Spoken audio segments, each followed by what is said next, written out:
everybody, welcome to thewinevlog.com. My name is Drew Baker and I'm your host, and I'm very excited about this episode. Right now I'm at Balck Ankle Vineyards in Frederick, Maryland with Laurie Forster, aka the wine coach. Laurie, hey! How are you? Great, thanks for coming out. Definitely. Yeah, it was a great event. How about you tell everybody a little bit about it and what you do? Great. Well, wonderful. Well, I grew up not really knowing a lot about wine. In my house, every now and then we'd have a party and a box of wine would show up in the fridge. And I told you, I thought the most popular color for wine was pink until I got out of college. So when I started in the working world, after Penn State, I was really more in tune with the malt beverages. Community Lions. Yeah. And so when we'd go out to dinner and people would be ordering wine off a list, and Chardonnay or Riesling or, Cabernet Sauvignon, I was totally intimidated and confused. I really didn't know what I was doing. But I was also intrigued. I thought it was something really interesting. So I moved eventually into a sales role, and I had to start bringing clients out to dinner. And I was selling $1 million software, and clients expect fancy dinners and expensive wine. Yeah, you have to know what you're talking about. And just so I could impress them, I started taking wine classes. And that's how I fell in love with wine, although I always thought there was a lot more attitude than needed to be. So I started taking as many classes as I could, studying wine, drinking a lot of expensive wine, because actually in the late 90s, I hate to tell you this, but we could order whatever we wanted on our expense accounts. It's totally different than today. Today you actually have to be smart about it and really do have to understand. But I got the chance to get a taste for wine, and as I went on, I thought, the software thing's okay, but wine is much more fun than selling software. And so in the beginning of 2001, I actually quit my job to move to New York City to study wine. Become a sommelier, and I've been doing that now for about 8 years, actually 9 years, I guess. It's almost 2010. And my passion, though, is to teach people about wine in a way that's fun, approachable, and just really brings it to life, relates it to things they already understand.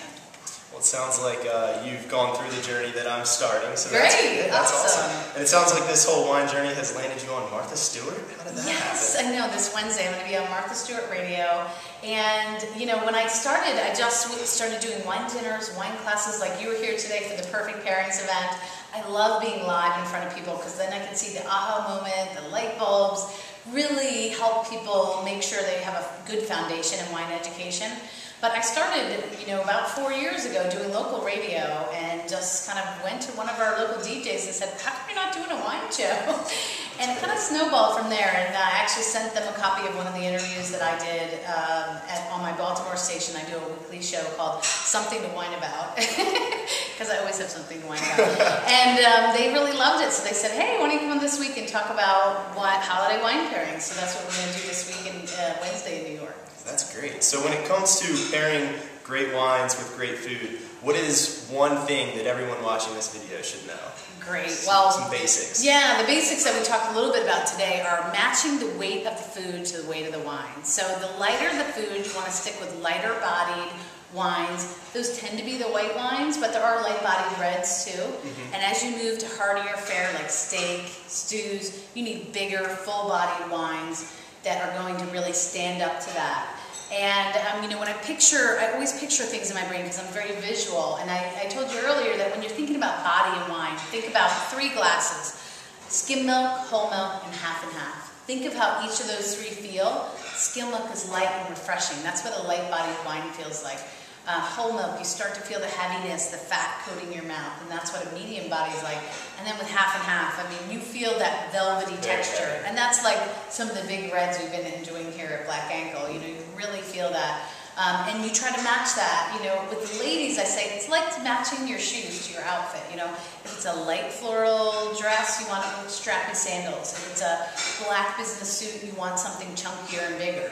For guys, I guess it's boxing. Heavyweights with the heavyweights, featherweights with the featherweights. So, that's great. Yeah, that's the one thing to really think about. Okay. And you wrote a book that really illustrates some of these concepts. You want us to tell us a little bit about the book? Sure. I wrote The Sipping Point. It published in 2008. Subtitled Crash Course in Wine, and my vision was for it to be the Cliff Notes of wine. Right. Sort of like... Which I like. Yeah, sort of like anybody could pick up and go to a business dinner tomorrow and not embarrass themselves, really know the basics. But there's a lot of stuff in here that even experienced wine drinkers that, we all kind of bluff our way through everything because we don't want people to know that we don't know it all. And people will pick it up and say, wow, I never knew that. And so this is a lot of stuff that in my sommelier training I thought, why didn't anybody ever tell it to me? Or why didn't they tell it to me like that, like in a way that I could understand? Right. So the outline came from me sitting down with a girlfriend of mine, and I said, okay, I know you like to drink wine, but you don't want to study it. What is it that you're confused about? What do you want to understand? And we made a list. I filled in some stuff. So it's not written for wine geeks or cork dorks like me. It's written for the everyday wine lover who just really wants to pick the right bottle for the right food, enjoy it, even open it the right way. A whole first chapter is about opening a bottle of wine with the waiter's corkscrew.